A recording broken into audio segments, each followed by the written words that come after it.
Bueno, queremos empezar la rueda de prensa hoy con todo nuestro apoyo al sector del taxi, que como sabéis están en huelga, están luchando contra un modelo de especulación que puede acabar con muchísimos puestos laborales en España.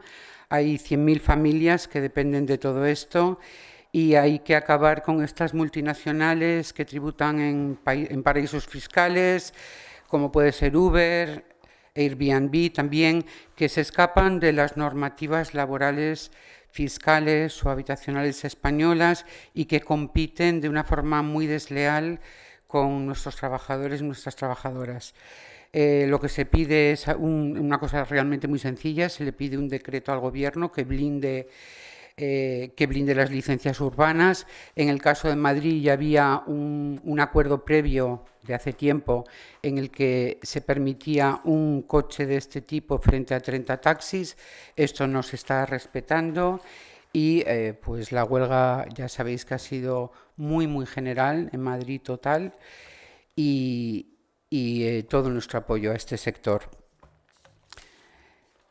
Luego, queríamos hacer una valoración sobre el decreto de Posidonia. Bueno, la Posidonia se supone que todo el mundo lo sabe, pero no sé si todo el mundo realmente lo comprende. La Posidonia es un bosque marino y es lo que hace que nuestro mar tenga vida, así de sencillo. No es un capricho, no es una cosa de ecologistas locos, es la vida, la pura vida de los océanos y en este caso de nuestras islas. Este tipo de criterios que se aplican a veces como de hace feo, huele mal, es la vida. Esos criterios no pueden estar presentes de ninguna manera. Entonces, aunque haya un decreto, si no hay barcos que se dediquen a la vigilancia, no servirá absolutamente de nada. Y quizá habría que también hacer una labor de concienciación a las empresas turísticas que entiendan que ese mar transparente y azul que tanto venden depende directamente de la existencia de la Posidonia. Cuando alguien ha visto un vídeo en donde se ve los efectos de la pesca de arrastre, del fondeo, entiende perfectamente cuál es el problema. Es una planta muy antigua, muy resistente, pero tarda mucho en crecer, con lo cual esos daños luego no se revierten hasta pasada a lo mejor una generación. Entonces estamos preocupados por esta falta de medios de vigilancia, como pasa en otros sectores, en el sector turístico, por ejemplo. Cuando hicimos las alegaciones, ya dijimos de lo importante que sería movilizar recursos de la ecotasa para la protección de la Posidonia e insistimos en ello.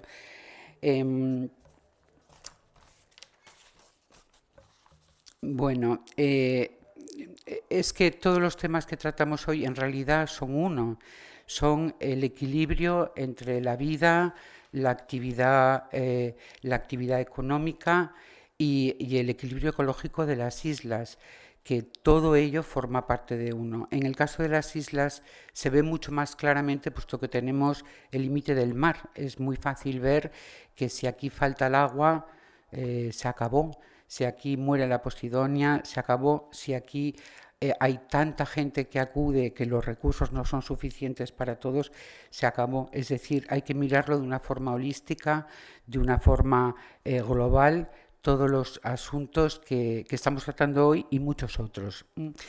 En cuanto a la negociación sobre la ley de cambio climático, bueno, quiero recalcar que en el caso de Baleares estamos negociando con el gobierno y en conversación con el gobierno de una forma constante y que esto sería lo de desear a nivel también a nivel estatal.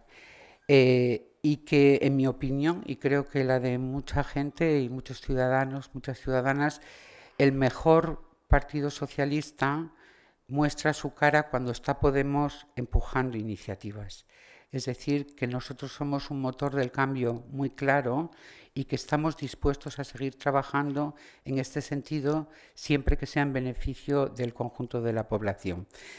La cuestión del cambio climático es enormemente compleja, principalmente porque se ha esperado demasiado para empezar a tomar medidas. En los años 70 ya muchos científicos sabían lo que iba a ocurrir ahora y que se está cumpliendo lo que ellos anunciaron, y se optó por un crecimiento muy rápido de beneficios a corto término sin pensar en las generaciones futuras. Ahora en algunos aspectos llegamos tarde y en otros es complicado hacer unos cambios que a la vez sean de justicia social, porque efectivamente va a afectar a sectores de trabajadores y a ver cómo se puede hacer esto de forma que no deje una vez más a un montón de gente atrás, cuando es consecuencia de los abusos, de los monopolios y yo diría, de la incongruencia de muchísimos políticos y de muchísimos gobernantes.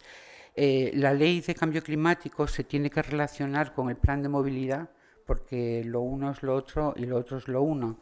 Todo el tema del tráfico rodado, del exceso de coches, de la contaminación por carburantes, forma parte del plan de movilidad y a su vez de la ley de cambio climático.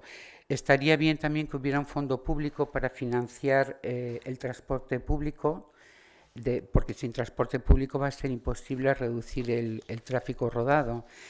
Con la cuestión de los parkings solicitamos que no solamente se tenga en cuenta la superficie del parking, sino también el consumo que necesitan las superficies y los negocios y las empresas que tienen estos parkings a la hora de implantar placas solares o cualquier otro método de energía alternativa. También creemos que los municipios deben implicarse en todas estas cuestiones cada vez más y es cada vez más evidente que muchos de estos temas se deben tratar en redes más pequeñas, más locales, con un conocimiento muy grande del territorio, de la población, de las necesidades laborales, etcétera. La fiscalidad es una cosa que sí o sí va a haber que revisar. Se va a necesitar muchos ingresos para hacer los cambios precisos en renovación de edificios, por ejemplo. Se pueden plantear rebajas al IBI para gente que cumpla y penalizar de alguna manera a gente que no cumpla, pero de nuevo con la perspectiva de la justicia social, porque es muy probable que edificios muy poco sostenibles pertenezcan a familias muy pobres y no puede ser que encima se les penalice por no adecuarlos, con lo cual estas familias tendrán que tener recursos y ayuda. En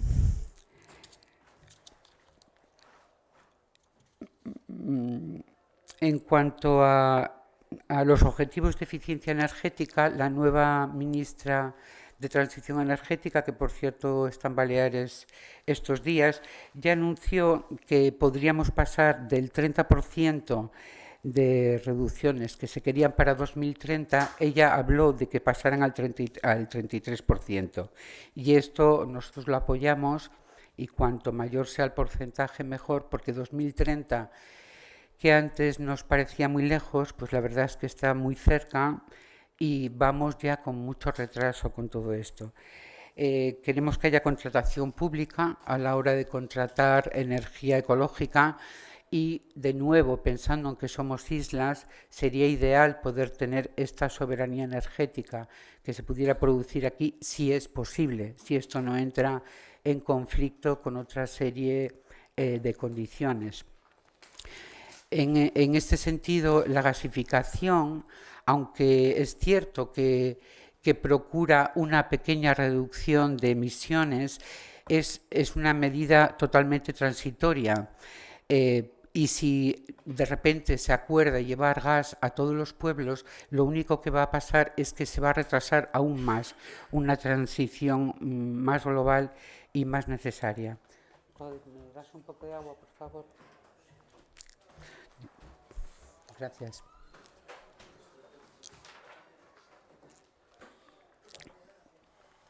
Entonces queremos que el gobierno pueda actuar y pueda ser gestor de redes compartidas y que se apueste fuertemente por el autoconsumo, que en las islas sería muy posible. Y de nuevo volvemos al tema de la inspección. Sin inspección pues todo esto serán medidas muy insuficientes. Por ejemplo, es muy importante comprobar que los nuevos edificios que ya tienen una normativa que exige niveles de eficiencia energética, que esto no sea solamente en los planos que presentan para el OK, sino que luego esto se cumpla cuando una vez que el edificio esté terminado. En estos temas también estamos negociando con el gobierno y las conversaciones están avanzando a buen paso. Cuando convocamos esta rueda de prensa, el motivo principal era que hoy presentábamos las enmiendas a la ley agraria. La cuestión agraria, y de nuevo, especialmente siendo islas, es una cuestión vital. La payesía ha sido durante decenios abandonada a su suerte, ninguneada, es un trabajo que es imprescindible para la vida, es la alimentación, y sin embargo el reconocimiento social que tiene la payesía es muy escaso. Es difícil convencer ahora mismo a un joven o una joven diciendo no, porque no eres payés, porque no eres agricultora, porque no eres ganadera, porque ni tiene asegurado sus recursos vitales y tampoco tiene un reconocimiento social. Esto demuestra cómo nuestra sociedad ha perdido el rumbo totalmente. El agua y la comida son las dos únicas cosas, y el aire que respiramos, obviamente, imprescindibles para la vida. Entonces, en las islas deberíamos aspirar, y además estamos en condiciones de aspirar, a una soberanía alimentaria. ¿Qué quiere decir una soberanía alimentaria? Quiere decir que vamos a dar prioridad al producto local, al producto de cercanía, al producto de temporada, que va a haber tiendas y sitios donde podamos encontrar todo esto. Por ejemplo, una de las enmiendas que presentamos es sobre un cambio que se hacía en la nueva ley con respecto a la anterior, que ni siquiera comprendemos el criterio. Las cooperativas tenían unos sitios de exposición y venta de 150 metros cuadrados admitidos por la ley, y en la nueva, por algún motivo, se transforman en 75 metros cuadrados. Es decir, no solamente estamos empujando esa presencia del producto local, del producto de cooperativa, del producto ecológico, sino que reducimos sus espacios. Pedimos que, como mínimo, se recuperen los 150 metros de los que se hablaba. Si de veras se diera un enfoque de soberanía alimentaria a nuestras islas, sería también un empuje muy grande en el cambio de modelo productivo. Un modelo productivo que ahora mismo está focalizado en el turismo, no digo al 100%, pero sí en una proporción altísima, con lo cual nos pone en todo tipo de riesgos porque estamos apostando por un solo cliente, cosa que ninguna empresa que tenga pies y cabeza haría nunca.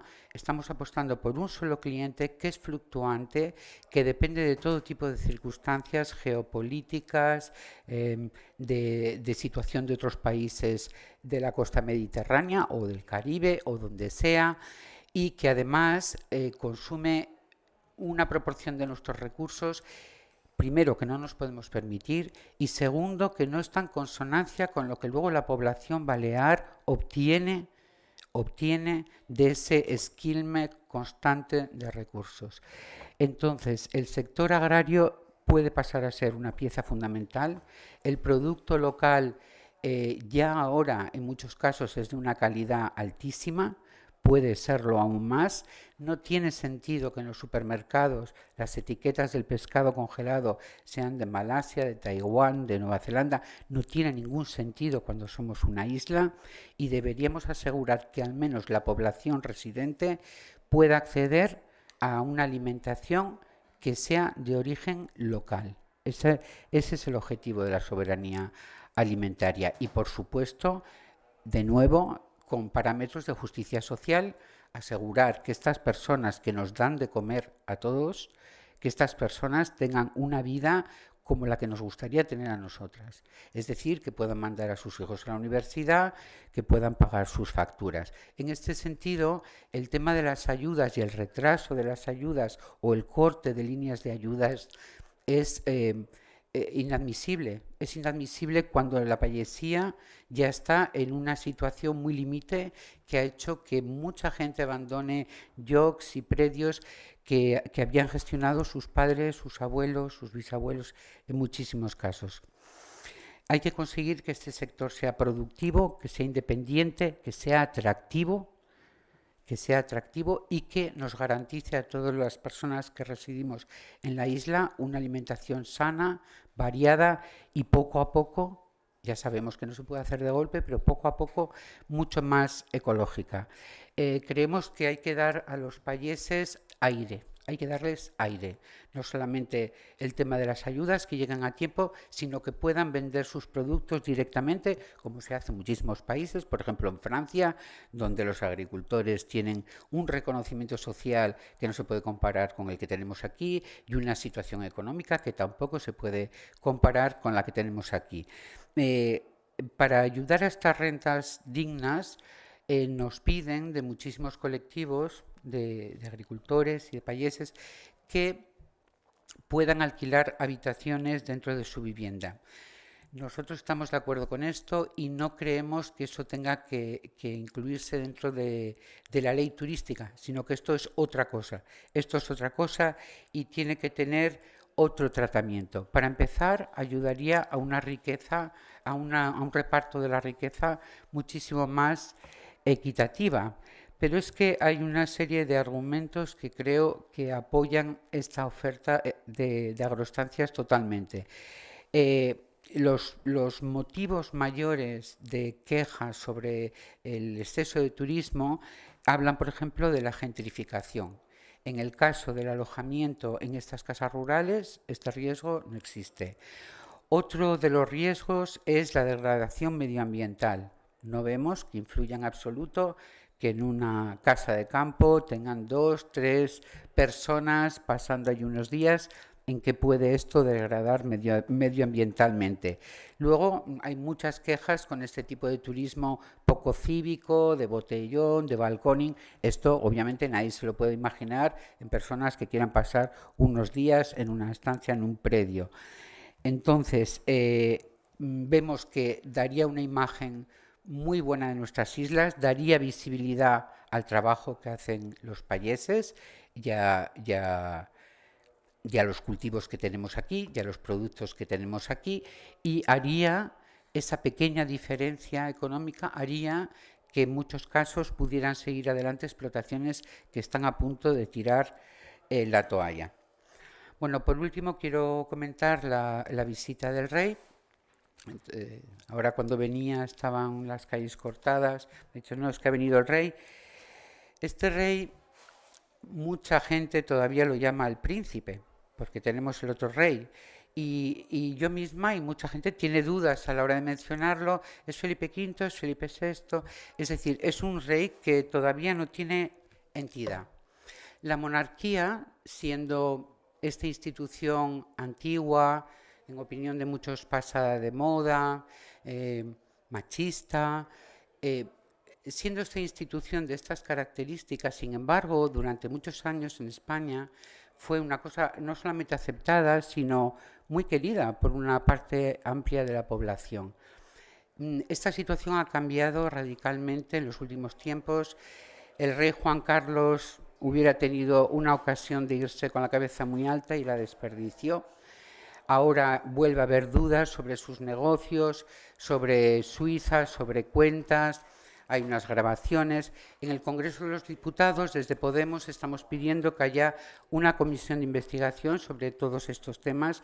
Creemos que la ciudadanía tiene todo el derecho a saber qué es lo que está pasando y más aún considerando que todo esto se hace con dinero público. No lo olvidemos. Entonces, el nuevo rey, el rey Felipe VI, aún quizá está a tiempo de buscar su papel dentro de la democracia española, porque la monarquía solo seguirá siendo sostenida por la proporción que lo estuvo en el pasado si demuestra su utilidad para la población. ¿Para qué están? ¿Qué es lo que van a hacer por el conjunto de los habitantes de España? En el discurso famoso En el discurso famoso que hizo el rey no daba la sensación, Rodrigo, por favor, ¿me das un poco de agua? Perdonen, es que tengo, bueno, un tratamiento y se me seca la boca totalmente.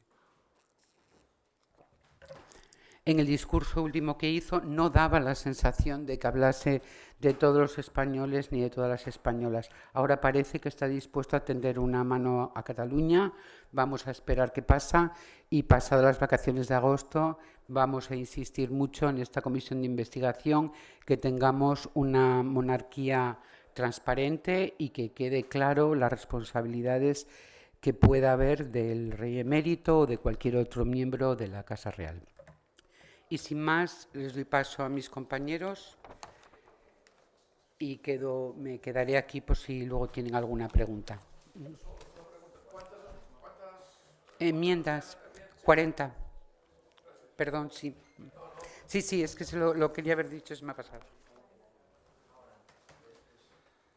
Sí, molt ràpidament, perquè entenc que se mos acaba el temps de roda de premsa. Simplement per anunciar que hem iniciat les converses amb les diferents conselleries per als pressupost de l'any que ve.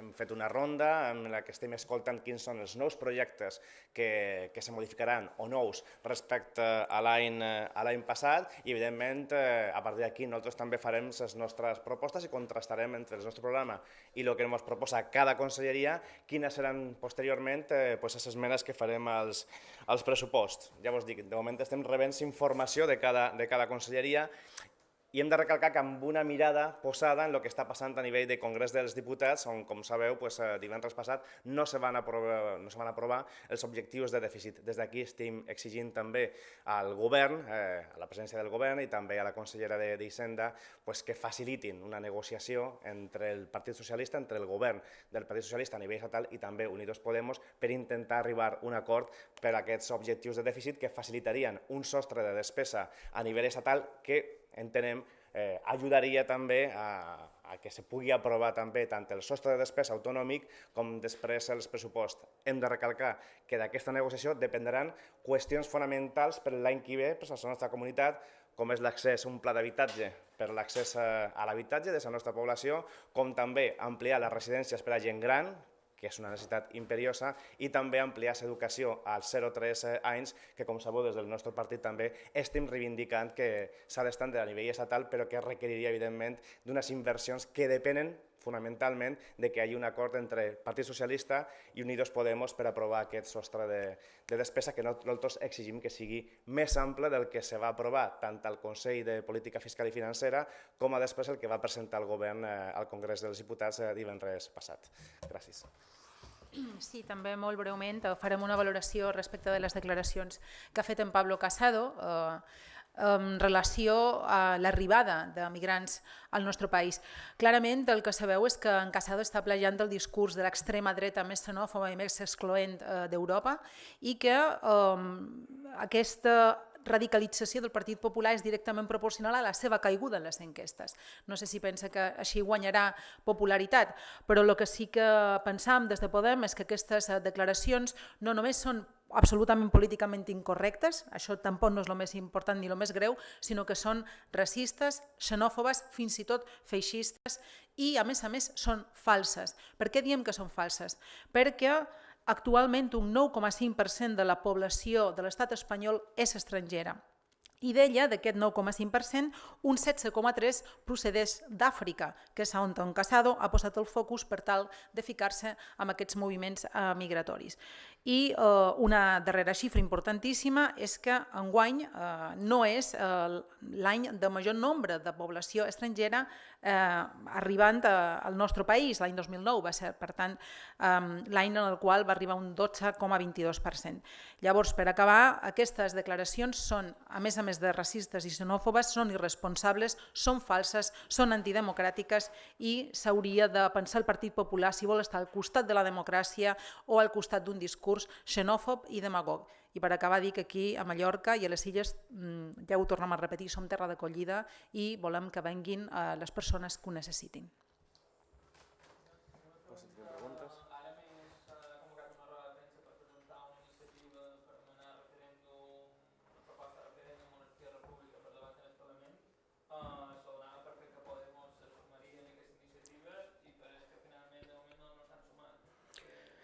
Nosotros donde tenemos puesto el foco es en la comisión de investigación que se va a hacer en septiembre y a partir de ahí veremos los pasos que nos parecen convenientes.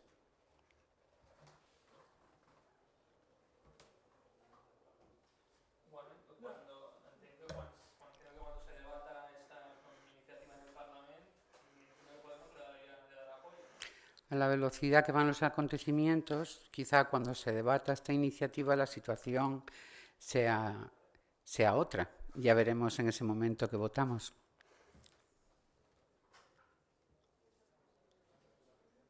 Alguna pregunta més? Que crec que ja han d'entrar. Gràcies. Molt bé. Moltes gràcies.